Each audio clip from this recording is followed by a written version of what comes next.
Hi everybody, my name is Sheri and this is the Horse Barn Management Show, and this is the place where we talk about real issues with your boarding stable and your horse business and how to achieve changes and positive fixes to correct situations and not drowned in debt and overload on work, the whole shebang. When it comes to horses, it can be a crazy business. The overhead is usually very high. The labor is intensive. And so we're here to kind of help you work through that. And if you're joining us, thank you for listening to this podcast. It's put on by Pro Barn Management, and we're glad you're here. Okay, today's show is about, do you have the boarding stable winter blues? I mean, it happens. It happens every winter, especially you live in a hard, cold climate. And, how do you go above that? How do you reach above that when you are a barn owner, a barn manager, you're doing the labor, and the weather just keeps coming at you, and the horses need to be fed, and it's 0 degrees outside? How do you do all that and keep your positive thinking and wits about you? There's just so much that goes into it, and especially we're into January, mid-January, and now the winter can be a little long for us in Wisconsin. We know we have a couple more months of it left. So I wanted to talk about that and some things you can do to make sure that the job is not too tough and that you have time to rest and rejuvenate, because it's really important. And sometimes you just don't have the money, or you can't get away in the wintertime. And so how do you beat all that? And I'll just be honest with you, David and I don't vacation in the winter. It's just a lot of pressure to leave our farm and everything that goes on here in the wintertime, because it actually gives him a lot of stress. Because like last week, we had 2 massive snowstorms come through here. Then we had negative temperatures, sub-zero temps. And, he worries about pipes breaking.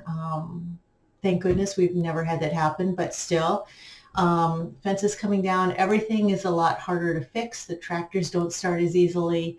Our skid loader needs to be warmed up, and it all hangs in balance during those really cold winter months. So we are here on the homestead, and we're just hunkering down and doing chores, and I'm writing a new book. Can't wait for it to come out this spring, called Horse Kisses. It's a daily devotional, and it's going to be a super fun book. And you do things in the house, and you try to keep warm, and so we're going to walk you through all that. How to survive those boarding stable winter blues. And a lot of it, believe it or not, has to do with your clients and how you run your barn. So for those of you that have followed some of my podcasts, I thought it would be really fun to do something new and different with every podcast at the end. And if you hang on and watch all the way through, or you want to fast forward to the end, I wrote a book last year called "And on the 6th Day, God Created the Horse." And this was truly an eye-opening book for me, one of the funnest books I've ever written. Every day is a new page, a new historical look at horses over the last 5,000 years and in every country in the world. And barn management is really different all over the world, and it has been for history. And what we know in 2024 and what we're used to over the last, couple decades is not how it was done before. And even though things, I think, have greatly improved for these majestic animals that the good Lord created for us, we forget that they've survived through unbelievable times, good and bad. And they were not considered a pleasure animal, but a work animal, a war animal. And so I learned so much when I was researching for this book, and I thought, just for kicks, at the end of each day, at the end of each podcast, I would just talk about one of the stories in here, maybe read a paragraph or 2 out of it. They're very short. They're just one page each, but just so that you start to see the world through their lenses, through how they did it, and to realize that barn management has always been here. People have always taken care of horses, but it's been a lot different than what it is now. And just, when I'm cold, then I think of how people did it 200 years ago, and they were cold. So anyways, I hope this is fun for you. Every podcast to hear this at the end of the book, you might learn something new. I learned so much, I couldn't believe it. There were times when I was writing it that it kept me up at night because I was like shocked. So anyways, I'll read you a page out of there at the end. So how to beat the winter blues. I'll just start off today. We've had sub-zero temperatures for the last week. And today was the first day that, I think this morning it may have been about 12 degrees. And it's supposed to be 31 today. So this afternoon when I go out to do chores, whoa, I'm going to feel like it's a heat wave. But anyways, this morning, right away, unexpected things happen. And, you have to learn to take it in stride and say, okay, what do we do? So I was in cleaning stalls with one of our employees, who comes and helps a couple days a week. And all of a sudden my phone rang, and it was my daughter telling me that the horses had tore down the fence and they were all in one paddock together. They're normally in two separate paddocks, but they must have tore down the fence to each other. And now they're all in one paddock and they're all running around, just acting crazy. And all I kept thinking is, oh, please don't let one of these horses get hurt. And so I told my husband, because he was out there with us, and he goes, okay, I'll go over there. And sure enough, the fence was tore down. And so the first thing he had to do was fix the fence. I guess it was just a mess. It took him about 30 minutes to fix it. And we use electrobraid. So if you're wondering what kind of fence to use, I can't tell you of a better fence. I just love this fencing. We've had it since we opened. It's a small, thin braid that goes across. We have 3 strands. And what I love about it is we've never had a horse hurt on it. Knock on wood, but we've never had a horse hurt on electrobraid. It's a fantastic fence. So if they do catch it with their hoof, if they're out kicking, pawing, and they grab a strand and they pull it down or whatever, we've never had a horse get hurt on it. So I couldn't recommend a better fencing. I just love it. I mean, I know it'd be beautiful to have white wood fencing, but we couldn't afford to do that. And this works great. And the truth is, if you don't have some sort of electric fence with horses, they're going to push on the wood. They're going to wear it down until they can get to that other side where they think there's grass. And, or if you have horses that are maybe a stallion or something, you've got to be able to keep these horses, keep them in control, because sometimes they just get out of control. And I think with the warmer temps this morning, the horses were feeling really good because it wasn't 0 degrees. And they're feeling frisky. So he had to go over and fix that. And then we went over about 30 minutes later, grabbed the 2 horses that were in the wrong paddock. They get so, they just get beside themselves because they see these horses next to them every single day in and day out, year in and year out. But as soon as they're all together in one paddock, they act like they've never seen each other before. And they just can do dumb things. And you love them, but boy. So we went over there, got everybody back in their correct paddocks. He got the fencing fixed. And that was my start to the morning. And but that's part of running a boarding stable. It's part of owning horses, period. But if you have a boarding stable and you have a lot of horses, your chances of something happening like that are quite, the numbers really increase. My husband always says, why do they tear down the fence on one of the coldest days of the year? And it's true. They never do it in the summer because they're happy, they're on pasture, they're eating, they got fat bellies, they're too lazy to do that. But boy, in the winter, they just get into trouble. They do. So that was my morning to start. And so I wanted to talk about the boarding stable blues because, boy, it's tough. And I love the fact that there's a community out there of barn managers, barn employees, barn owners, people taking care of the horses at their own house that are really trying to encourage each other during these frigid months because it is hard. I mean, it's hard to, you just go out, you do the chores, you get the horses in, you feed them. And by the time you get back in the house, it exhausts you. And you almost feel like you just don't have the strength to do it anymore, as far as anything else. You just want to crawl up in the couch in a pair of sweats and just warm up.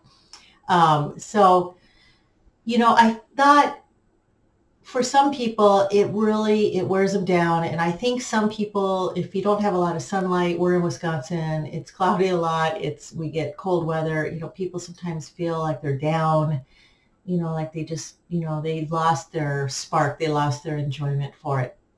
And it can happen when it gets long. So some of the things to combat that, I really think are important are keeping your boarding stable extremely efficient when it comes to chores. It's already a really hard job, but when it's really cold, you don't want to be out there for 4 hours, 3 hours, feeding horses, bringing them in, moving them in the afternoon or in the morning. You want to get it done and be able to rest. Your body needs that. So I'm all about efficiency. I'm all about keeping everything as close as possible to where your stalls are or where your paddocks are that you need to feed. So many stables I go to, they're beautiful big barns, but the hay's in another barn somewhere, and it's a lot of work to get it over to the barn where the horses are, or they're trying to get the hay fed outside in the where the horses are, and there's snow, and they're using a wheelbarrow and they can't get through the snow. One of the best things we did is we invested in a good four-wheeler when we first opened, and we still have that same four-wheeler all these years later, almost 2 decades later, and it has a wagon, and we drive it out there, and we're able to feed really easy. It's fast, it's quick. At least when it's cold, it's outside, it's bearable for my husband. But one of the biggest things you can do is just keep it really efficient. Everything you do with chores needs to be done efficiently. And I think that's one of the biggest downfalls of stables is they're not set up. They're set up for the clients. They're set up for the horses. They're not set up for doing the chores. And people they just burn out. And when it's cold, it's going to wear you out. So if I could recommend anything, okay, I'm going to do a little plug here. Please check out my videos on trying to make things efficient, and it will not only be good for you and the people working for you, but also it'll save you money in the long run when you're doing chores or paying people. And also, if I can, please check out my book, A Step-by-Step Guide to Starting and Running a Successful Horse Boarding Business. This book has pictures in it. It talks about everything, how we do things here. Our way is not the right way, but it definitely, I think most people that come here, when I do clinics or when I talk to people about barn management from the college, it's very efficient. It's super efficient. You just don't have to fool around. You don't have to be out there longer than you need to. So this sold on Amazon. You can go to Pro Barn Management and also find it there. But it's just I think, such a just common sense book for making things efficient. The other part of it is a barn that has low turnover of horses and clients is going to be so much easier when you're going through every winter, because you know the horses like the back of your hand, you know the clients like your back of your hand, and the clients know you. They know what to expect. They know how you do things. They can almost, after a while. One of the biggest compliments I had a couple of years ago is one of the gentlemen that board here. He said to me, he goes, Sheri, I don't even have to look at my computer for emails from you now. I already can tell the days you're going to leave the horses in. He goes, because you're so efficient and everything is just the same all the time. And he goes, it's just such a great feeling to know, oh yeah, the weather is this, the conditions are this, I'm going to leave the horses in. And that was really a compliment. And if I could say anything, the way you set up your communication and your consistency with doing chores is going to be so much easier. Also, if you are very upfront with your possible new clients coming in, the people you have there, how you're doing stuff, and they know what to expect, then they know that at a certain degree you're going to be keeping those horses in. Or if the conditions aren't right, you're going to be leaving them in. The thing about it is, and I didn't talk about this on my last video, sometimes people can get very frustrated because how you do things at your boarding stable will probably be different than maybe the stable 3 miles down the road or 5 miles down the road. Your horses might be in because it's, 5 below, and the boarding stable down there puts the horses out no matter what the degree is. If it's 20 below, the horses go out. And so that is where you as a barn owner and a barn manager need to decide how you're going to run your stable, and you have to stick by it. If you stick by it in the long run, it's going to be a lot easier. You can't be doing what other stables do. You have to do what works best for you and your business and your family.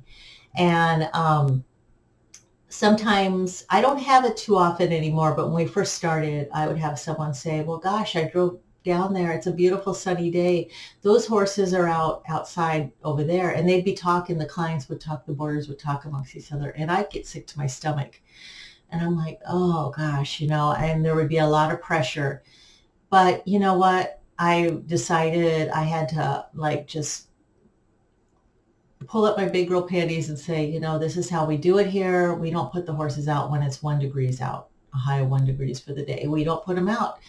And I've stuck to that all these years, and it's paid off. People that come here know how we do that. They expect it, and they make plans. They either make plans to come out and see their horse, walk their horse, turn the horse out in the arena, indoor arena, or they may call me and ask me to walk their horse for a fee. Whatever the situation, there's no surprises. And so when you're dealing with really cold temps, the last thing you need to deal with is irate clients.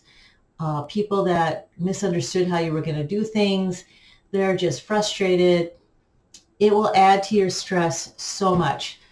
And so I really think if you want to be, kind of get through wintertime and have little as possible blues and distress, you have to be really upfront with your clients. And that means talking about exactly how you're going to do it. And you cannot worry about what other people are doing around town.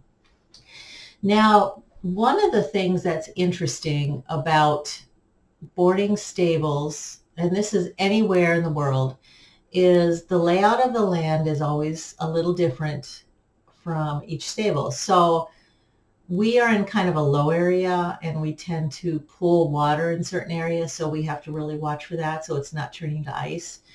And some people live in really hilly areas. Some stables are up on high hills, and some are, in sandy soil, some are in clay soil. It's different wherever you go. So the turnout is going to be different depending on the conditions. And, my husband's been watching the weather forecast for this week. And even though we have warmer temperatures, which are going to be in the 30s, up to almost 40, it's not really the best conditions for the horses because we are going to now have a lot of snow melting. And if your barn, let's say your barn is in a lower area, water is always going to go to the lowest point. And so if your barn is low and all of a sudden all this snow is melting, there's a chance your barn's going to flood. That's why when I tell people they're going to build a stable or build a barn, you really need to make sure that your barn is up at the highest point, because you cannot have all that water flowing into your stable. And we did raise our barn. We had to raise it up like 3 feet to get it up higher so that the water goes away from the barn in a situation like this. Because if we have all this melting this week, there's going to be water everywhere. And the thing about it is that makes it really, we're used to it now because we've done it for so long, but it catches new barn owners really off guard, is that water will thaw during the day and you'll have water, but you still have ice underneath. It's very dangerous for the horses. And then overnight it can get below freezing, and now you're freezing up again. So now you have ice everywhere. So it's really important to know how your water flows, and for those thaws, like a January thaw, which I think we're getting this week. And especially as you get closer to springtime and the temperatures are fluctuating a lot. So I don't know if our horses will be in again this week. They're calling for some rain, and it depends on how much rain, where the water is going to go, and how much ice we have because of all this. I'll have to let you guys know in the next podcast. But it's something that, unfortunately, brand new barn owners are just not going to know.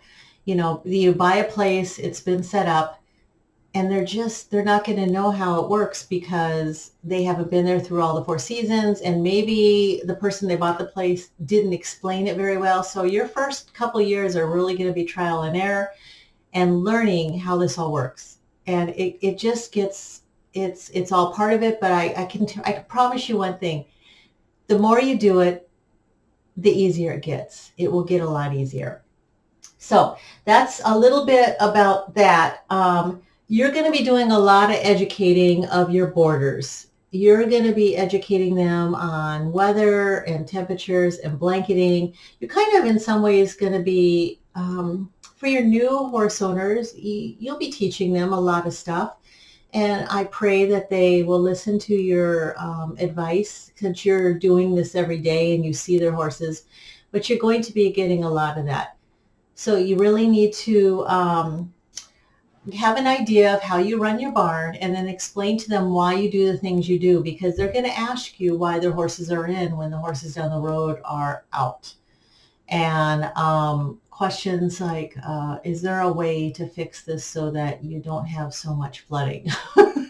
What they don't understand is, unless you're a multimillionaire, sometimes the way the land is, you can have tiles all over, you can have culverts, you can have everything. And we have a lot of that stuff. But once in a while, when you get a lot of snow and you have snow everywhere and the plows have pushed snow up, sometimes the water just comes from ways that you didn't expect. And we can have the snow, the ice and the water, and the water's coming in one year in one direction, and the next year it's coming in at a totally different part of the barn. So you're just going to have to talk to them, be honest with them, and explain all this to them. And hopefully they get on board. And the thing about it, what's really important is, if they become frustrated and it's not the right barn for them, it's okay to let them go, and let them go to a barn that works for them. I've had people leave because they didn't like how we do things in the wintertime, and it's okay, because, great new people came and they were really happy to be here. They knew the care was good, and they were happy how we did the winter stuff. You need to find your group for your stable, and they'll come, but they come when they realize that this is exactly how you do it, and there's consistency. They don't have to worry. So those are important. I took some notes here, and the other thing that I wanted to talk about too is, one of the things for us that we did wrong when we built our stable and we did the fencing is, we have in between each gate, we have the big, they would be like 4-foot gates, and that's what we bring the horses in and out of. And the post, we didn't put down in cement. We should have. The post that is on each side of the gate and is attached to the electric fencing, we did not put down in cement, and we should have. And so what happens is, as your ground freezes and the frost line goes down deeper and thaws, those poles move. And it has been probably, it's driven my husband crazy over all these years, because every year we're going to say we're going to pull all these poles out and cement them in. And, almost 20 years later, we still haven't, because it's just so much work, because we have so much fencing, so many paddocks. So they move back and forth a little bit, and depending on how the ground is moving, because that ground is constantly moving as it freezes. And so if I could say one thing to make your job a little less stressful in the winter is, if you're going to build new pastures, I would say make sure your poles are down deep enough below the frost line, and put them in cement. I think it'll save you a lot of headache and a lot of stress, especially for the person who has to take care of all that fencing. So winter time is not an easy time. It's definitely harder. It's more expensive on your pocketbook, because you're going to have water that needs to be heated. We use a lot more bedding because the horses are in more often. A lot more labor because since they're in more often, there's a lot more poop, and so we pay more to employees. So it's a more expensive time of year, but once you've kind of have a really good idea of how it's going to go after a few years of working through a winter, it's going to become much easier, and you're going to start to say, hey, let's do this. Let's kind of simplify this area. Let's simplify how we do the bedding. Let's get it all in the same building. So if there's snow outside, I don't have to worry about going to another building to get the bedding. Make it easy. Make it easy for yourself because you're in it for the long haul. It's a marathon. It's not a race. And your employees are there and you want them to stay for years because they really enjoy the job. It's not something that's just killing their back and breaking them down. So for all of you that are working out in really cold temps, frigid, below zero temperatures, I'm sending a prayer out to you, praying that your days will become easier. Our days are getting longer. And just make it simple. And if you have any questions about this podcast or how we do things or something, a problem you've had with a client during the winter time that always seems to be an issue every year, please put it in comments below or message me privately on Facebook, or you can email me through Pro Barn Management. I'd love to hear from you, and we'll talk about it. I will not mention your name on these podcasts, so you'll stay anonymous because we don't want that to get out. And let me know. I'd like to hear what issues you're having. I'd like to talk to you about them. And, we're on this together. We'll get through wintertime. We always do. The horses, they do good. They do actually a lot better sometimes than we do. We just got to keep going, and we'll get through this because we love it. We love the job. We love being around these beautiful animals. So hang in there. I hope a few of these little tips helped you. And we're going to, and God bless you, we're going to go ahead and I'm going to tell you real quick from my book. I just want to share you a little bit about horse barn management and a lot of things that were done with horses long time before us. So anyways, this is from my book, and this is talking about when you think about horse barn management and taking care of horses. I wrote this about the colonial life, and this would have been in the 1600s. So I thought maybe you might find some of this very fascinating and interesting. And if you're interested in this book, if you like some of the stories, check it out on Amazon. It's really a fun book. It's every day is a new story. Today's story is called Colonial Life. Colonial life and the people of the time loved their horses and used them for everything. But as things started to get out of control with the horses, new laws were being written up. In 1674, Plymouth, Massachusetts enacted a law prohibiting the running of horses in any streets. Now you gotta remember they didn't have cars, but people were street racing with the horses.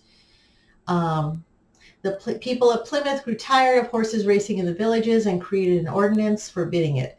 However, the large fines or being put in the stocks did not discourage the colonists from horse racing. And so if you were caught horse racing later on, they would either put you in the stocks. If you kept on, they would take your horse away. And, people needed their horses. And a lot of people had horses. That horse did everything. It worked. It pulled stuff. You rode it. And even for pleasure, they would use it for racing. And those animals must have been exhausted. But that's what they did back then. And then as the need for higher quality horses grew and to help ensure that only the best horses would be bred, in 1668, Massachusetts decreed that only horses of comely proportions and 14 hands in stature, those were in quotes, could graze on the town commons. In 1687, a law in Pennsylvania was enacted by William Penn, which set a minimum height of 13 hands for free-ranging horses, which is unusual since that would be the size of a modern-day pony. So just to tell you a little bit about horses back then, any horse older than 18 months and less than 13 hands had to be castrated. By the 1700s, the number of horses had grown substantially, and the colonies were being overrun by stray horses all over. So apparently they didn't have enough stables or didn't have stables, and the horses just were everywhere. Let's see. In 1715, Maryland approved a law that any old strays could be shot on sight. So talk about that for barn management. Isn't that a little crazy? And this was the last little paragraph on this page that I thought was so interesting about horses being used. Early American roads were only passable on foot or horseback, and many colonists couldn't afford a horse. So a system of share a horse and ride and tie was born. How it worked was one man rode on a horse while the other man began walking. After a set of distance, the rider who was already ahead would dismount, tie up the horse to an object, and start walking. When the other man had walked the distance to the tied horse, he mounted and rode past the original rider to the next tying point. In this system, each man got to ride part way, and the horse even got to rest. So there you go. A little bit of horse care, a little bit of barn management, a little bit of horse facts, and that was colonial life in the 1600s. So anyways, I want to wish you a blessed day and wish you the best in your horse business. And if you like this podcast, please hit the like button below. And I'll put the links to Pro Barn Management and other things in there that you might be interested in for books or for if you need help with your boarding stable. And I want to wish you the very best, and we'll see you soon. And thank you very much. Bye.